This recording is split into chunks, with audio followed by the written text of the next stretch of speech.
Salut à tous, c'est Mademoiselle Endo. Comme vous pouvez le constater, je suis habillée en jaune et je fais cette vidéo pas pour que vous vous mariez, même si j'ai l'habitude d'essayer de voir le côté humoristique de Lando, mais parce que le mois de mars, c'est le mois de sensibilisation pour tout ce qui est relatif à l'endométriose. Donc j'ai un t-shirt jaune.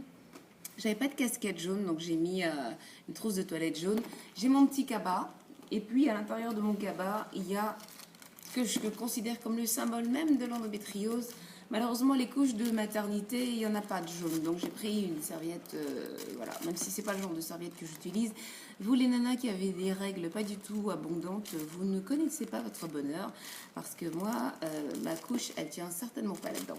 Bon, bref, voilà. Donc le mois de mars, comme je disais, c'est le mois de l'endométriose. Et le jaune, c'est la couleur de notre ruban. Donc vous savez qu'il y a plusieurs rubans. Il y a des rubans rouges pour le sida, il y a des rubans roses contre le cancer du sein. Et le ruban jaune, entre autres maladies, est utilisé pour sensibiliser et informer contre l'endométriose, pour tout ce qui est relatif à l'endométriose.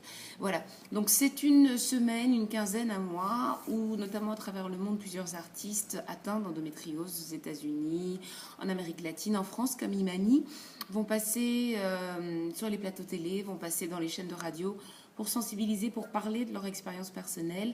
Alors moi, avec ma petite chaîne Lago du Bled et ma petite chaîne Mademoiselle Endo, et puis ma petite fanpage Juliette Bas, avec mes petits 5000 fans, j'essaye de toucher un maximum de gens et je vais vous demander de partager au maximum cette vidéo. Elle est faite pour que vous puissiez comprendre d'abord que si vous êtes une jeune fille, une jeune étudiante qui avait des règles hyper douloureuses, des règles invalidantes, handicapantes, qui vous empêchent d'aller au lycée, au collège, à l'école, ce n'est pas normal. Quand vous allez à la pharmacie de l'école, à l'infirmerie, qu'on vous dit non mais c'est pas grave, tu sais, une jeune fille, les règles douloureuses c'est normal, ça va passer quand tu vas faire l'amour la première fois, ça va passer quand tu vas te marier, ça va passer quand tu vas avoir un bébé, c'est du pipeau, c'est du blabla. Allez consulter un gynécologue parce que c'est peut-être de l'endométriose. Si vous êtes une jeune femme qui avez 25-30 ans, vous êtes en couple, vous avez un désir de grossesse, vous avez des règles douloureuses abondantes avec des caillots, vous avez des maux au niveau du dos, le bas du dos tout le temps, vous avez des douleurs pelviennes chroniques, vous avez des douleurs au niveau des jambes, vous êtes tout le temps fatigué, vous avez des douleurs quand vous allez à la selle, vous avez des douleurs quand vous avez des rapports sexuels, ce n'est pas normal, c'est peut-être une suspicion d'endométriose, allez consulter un gynéco, n'attendez pas comme des millions d'endocysteurs à travers le monde, qu'il soit trop tard. Moi, on a découvert mon endométriose quand j'avais un désir de grossesse. J'ai fait 8 inséminations artificielles, j'ai fait 4 fécondations in vitro et j'ai fait 4 fausses couches. Et j'adore parce qu'on me demande toujours « Mais Juliette, pourquoi tu fais pas un bébé ? Tu prends de l'âge, t'as 40 ans, tu te rends compte ?» Oui, non, je fais pas de bébé parce que je déteste les bébés. Non, non, mesdames, messieurs, quand vous voyez une dame en parfaite santé en apparence, qui ne fait pas d'enfant, qui est en couple et tout va bien, posez-vous des questions, c'est certainement pas parce que c'est juste parce qu'elle n'a pas envie d'avoir un bébé, c'est peut-être parce qu'elle est atteinte d'endométriose. Voilà, donc allez sur les sites internet, allez sur YouTube, il y a plein de vidéos, souvent en anglais, parce que côté francophone, faut aller du côté du Québec pour voir un petit peu de choses plus développées. En général, les avant-gardistes, c'est les Suédois, c'est les Allemands, c'est les Canadiens et c'est les Américains. Mais allez sur internet, vous verrez qu'il y a beaucoup de choses à savoir, à connaître sur l'endométriose.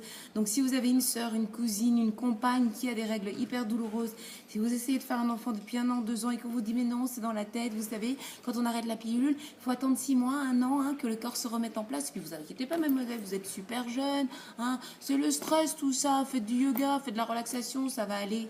Allez consulter, s'il vous plaît. N'attendez pas que l'endo vous bouffe tous vos organes, que tous vos organes soient tout à fait collés, que vous ayez plein d'adhérence et que la seule solution qu'on vous propose, c'est l'hystérectomie. Vous savez, mademoiselle, on a ouvert, c'est la catastrophe, il va falloir vous enlever l'utérus, comme ça ira mieux. C'est de la connerie en boîte. En boîte, mais de la connerie quand même. Voilà, c'était mon petit message pour ce mois de l'endométriose. N'hésitez pas à porter le ruban jaune, n'hésitez pas à vous habiller en jaune. Si vous n'avez pas d'habit jaune, faites comme moi, mettez des sacs, des serviettes de bain, regardez, voilà, portez des cabas, mais en tout cas sensibilisez les gens autour de vous et puis surtout partagez cette vidéo. Voilà, je vous fais plein de gros bisous et à toutes mes endosisters. Cette saleté ne nous aura pas.